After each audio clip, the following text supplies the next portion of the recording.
Bernard Quirini, conte carnivore. Marée noire. J'ai rencontré Pierre Gould sur le port d'Anvers, où je suis lamaneur.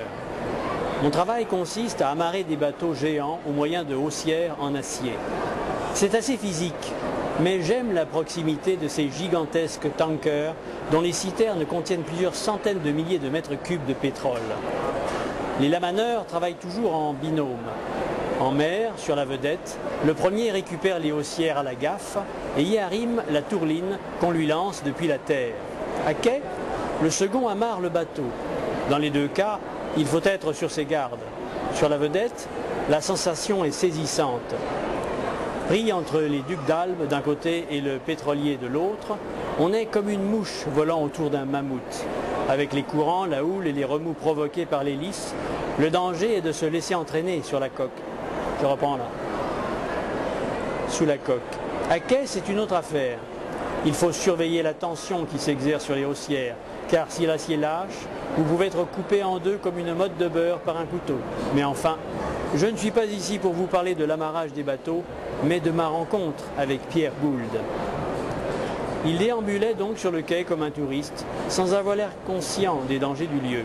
Il ne portait même pas le casque obligatoire avec son costume à carreaux et ses lunettes rondes.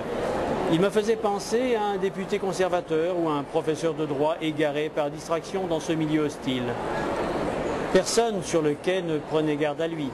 Les marins affectaient de ne pas le voir et les dockers étaient trop occupés pour lui demander de déguerpir. Comme je ne voulais pas qu'il lui arrive malheur, je m'approchais de lui pour le prier de partir. Il contemplait le Pedro Paramo, un pétrolier mexicain de 150 mètres en provenance du golfe Persique. « Je peux vous aider, monsieur ?» Il me dévisagea. « Quel monstre, n'est-ce pas ?» dit-il en souriant. Il avait l'air sincèrement impressionné. J'en déduisis qu'il n'y connaissait pas grand-chose, car le Pedro Paramo est loin d'être un gros bateau. Il y en avait de bien plus imposants partout dans le port. Pour ne pas le contrarier, j'acquiesçais. « Oui, c'est un sacré bateau. » J'allais lui dire que sa présence sur le quai n'était pas autorisée lorsqu'il ajouta « Il n'a pas l'air en très bon état. » Étonné, je regardais plus attentivement la coque du Pedro Paramo. La plupart du temps, je ne prends pas garde à l'état des navires que j'amarre et on pourrait me faire travailler sur un torpilleur en ruine ou un galion du XVIe siècle sans que je m'en rende compte. Mais en effet, à bien l'observer, le Pedro Paramo n'était plus de toute première jeunesse. Il naviguait sans doute depuis une vingtaine d'années, si ce n'est davantage.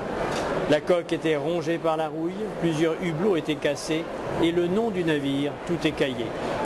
« Vous avez raison, il n'a pas l'air très flambant, dis-je à Gould.